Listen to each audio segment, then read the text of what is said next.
अतर क्या सोच रही है तहरीक इंसाफ अब, ये सब कुछ जो हुआ है उसके बाद तहरीक इंसाफ के अंदर क्या सोच है? देखिए, इस वक्त तो ये एक वाज़े तौर पे नजर आ रहा है कि अदालत ने एक फैसला दिया जो बहुत सारे लोगों के लिए सरप्राइजिंग था, और शायद तहरीक इंसाफ के अंदर भी कुछ लोगों के लिए ये सरप्राइजिंग होगा। हुकूमत भी लगता है कि ऑफ गार्ड थी, उनको इतना नहीं था कि इस किस्म का फैसला आ जाएगा। तो अभी मेरे ख्याल में चीजों को असेस करने की कोशिश की जा रही है, दोनों जानिब से सोचा जा रहा है कि क्या किया जाए क्या ना किया जाए। तौहीन अदालत की जो एप्लीकेशन आई है तहरीक इंसाफ की तरफ से, खान साहब की हमशीरा की जानिब से, उसमें मोहसिन नकवी साहब को फरीक नहीं बनाया गया। दूसरी जानिब हुकूमत ये कह रही है कि मामला ऐसा नहीं है, इसको बेहतर तरीके से हल किया जा सकता था, अदालत ने जो किया है वो जुडिशल ओवर रीच है एक तरह से। तो मुझे ये लगता है कि दोनों तरफ से सोचा जा रहा है कि इसके ऊपर आगे चीजों को कैसे बढ़ाया जाए। लेकिन एक चीज इसमें बिल्कुल वाज़ेह है कि मोअज़्ज़िज़ अदालत का जो फैसला था वो बीच में कहीं ना कहीं इग्नोर हुआ है, उसके ऊपर मनोवन अमल नहीं हुआ। अब ये जो दोनों दरखास्तें आई हैं, तौहीन अदालत की दरखास्त और साथ साथ नजरसानी की दरखास्त, ये जब दोनों सुनी जाएंगी तो फिर आपको ये असेस कर सकेंगे कि मामला आगे किस तरफ जा रहा है और किस जो फरीक है उसको रिलीफ मिलेगा। अतर कहने वाले तो कह रहे हैं कि इमरान खान को जेल से निकाल के हॉस्पिटल जल्द मुंतकिल किए जाने की खबरें मिल रही हैं और बहुत से लोग इसकी तरफ इशारा भी कर रहे हैं। इसमें कितनी सदाकत है?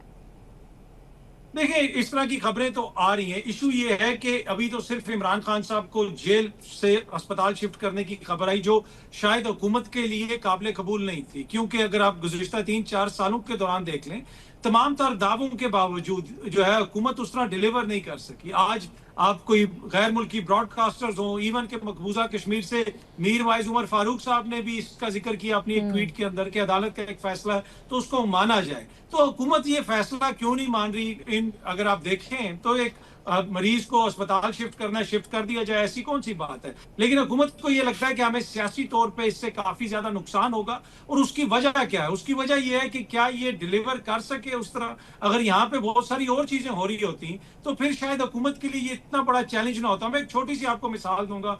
सुबह 5-6 बजे से बिजली गई हुई है और अभी शाम के करीब कहीं बिजली आई है, बार बार जा रही है। ये मैं उस इलाके की बात कर रहा हूँ F6 की, जिसमें 100% रिकवरी है। और जो इधर एक SDO है बेचारा, वो भी बड़ी मेहनत करता है।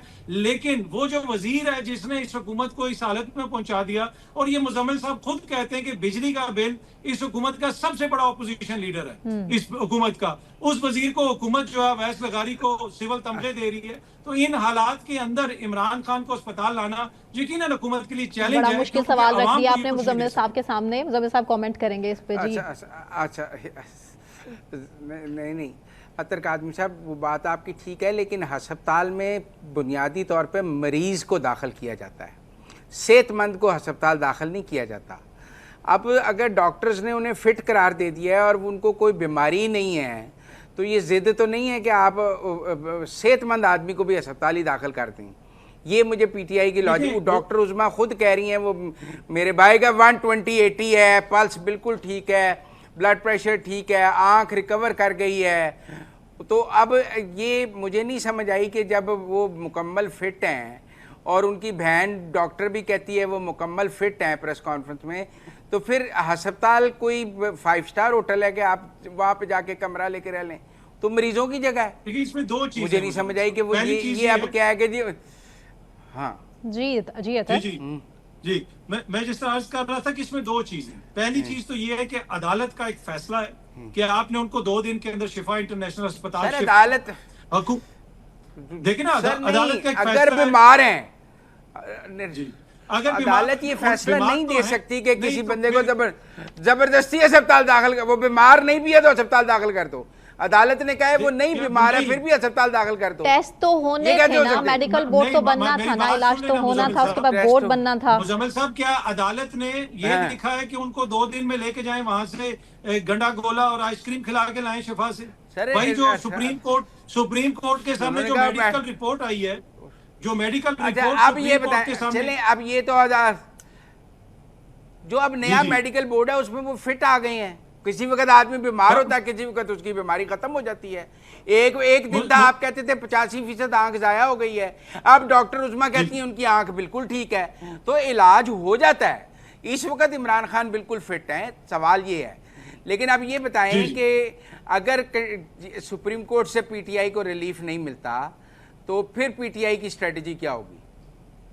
अच्छा, जस्टिस डॉक्टर मुजम्मल सोहरावर्दी साहब, जरा अगर इजाजत दें तो मैं भी अपनी बात कर लूं कि जो अदालत का फैसला था वो किसी मेडिकल रिपोर्ट की रोशनी में था। दूसरी बात ये है कि ये कौन सा मेडिकल बोर्ड है? ऐसा तो न्यू खान की जो बस पे वो हकीम चढ़ता है ना, गोली बेच रहा होता है, इतने दावे तो वो नहीं करता कि 24 घंटे में बंदा ठीक हो जाएगा। ये कैसे जो है मेडिकल बोर्ड बना के 4 घंटों में 75 साल का बंदा उन्होंने फिट करके भेज दिया। देखिए ना, ये अकल नहीं मानती ना। टॉर्चर की बात की है, ज़हनी दबाव की बात की है और आंख पर पट्टी की बात की है डॉक्टर उस्मान। अतर काज़मी साहब, जी जी जी, जस्टिस डॉक्टर मुजम्मल सोहरावर्दी साहब, मसला ये है, मसला ये है कि एक दफा डॉक्टर उस्मान ने कहा है वो फिट है। जी जी, वो एक दफा ब्लड प्रेशर लेने से वैसे तो उनका जेल में दिन में 3 दफा लिया जाता है। जी जी, नहीं, पर जेल में तो उनका दिन में 3 दफा ब्लड प्रेशर चेक होता है।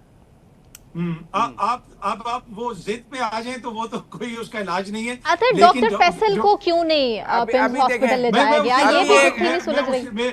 वो जो मैं अपने 2 रीजन दे रहा था ना, तो अगर जस्टिस डॉक्टर मुजम्मल साहब मुझे इजाजत दें तो मैं आगे अपनी बात कर सकूं। मैं यही अर्ज कर रहा था कि भाई अगर वो इतने फिट है तो डॉक्टर फैसल को भी पिम्स भेज देते, उनको क्यों शिफा भेजा गया?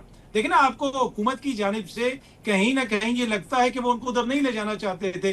पहले उधर बुला लिया गया, फिर एक कॉन्वॉय उधर भेज दिया, दूसरा उधर भेज दिया, तो अदालत के फैसले के ऊपर अमल दरामद नहीं हुआ। अब ये जो सारे मामलात हैं ये मोजिज अदालत के सामने जाएंगे और फिर अदालत वहां पे फैसला करेगी कि किसका वर्जन ठीक है और किसका वर्जन ठीक नहीं है। 27 सितंबर की कॉल की क्या पोजीशन है? अभी वो कॉल स्टैंड करती है। आज भी जो सोहेल अफरीदी साहब हैं वो स्ट्रीट मूवमेंट में निकले हुए।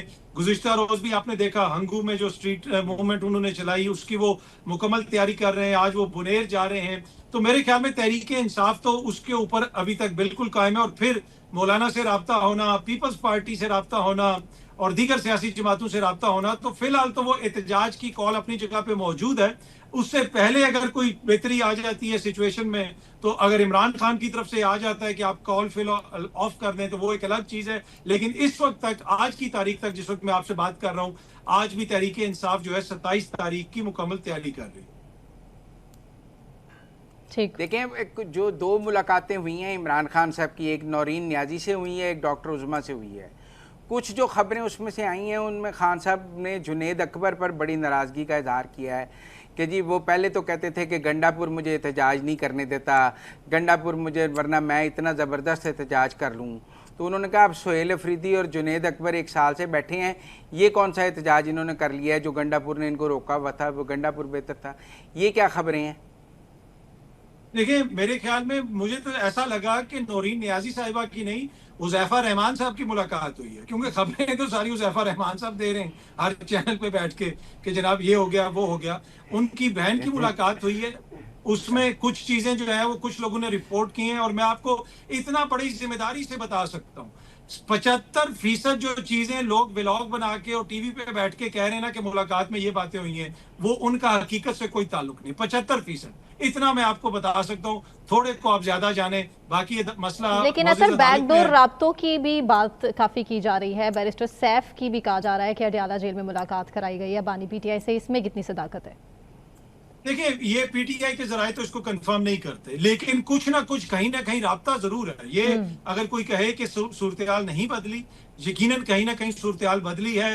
जो तौहीन अदालत की एप्लीकेशन है उसके अंदर भी मोहसिन नकवी साहब का जिक्र नहीं है, और ये भी आपके लिए खबर ही होगी कि पीटीआई के अंदर के जराये कहते हैं कि मोहसिन नकवी साहब पॉजिटिव किरदार अदा कर रहे हैं। तो मुझे ये लगता है कि कहीं ना कहीं राब्ता है और कुछ ना कुछ बैकग्राउंड में चल रहा है। ठीक है, ठीक है।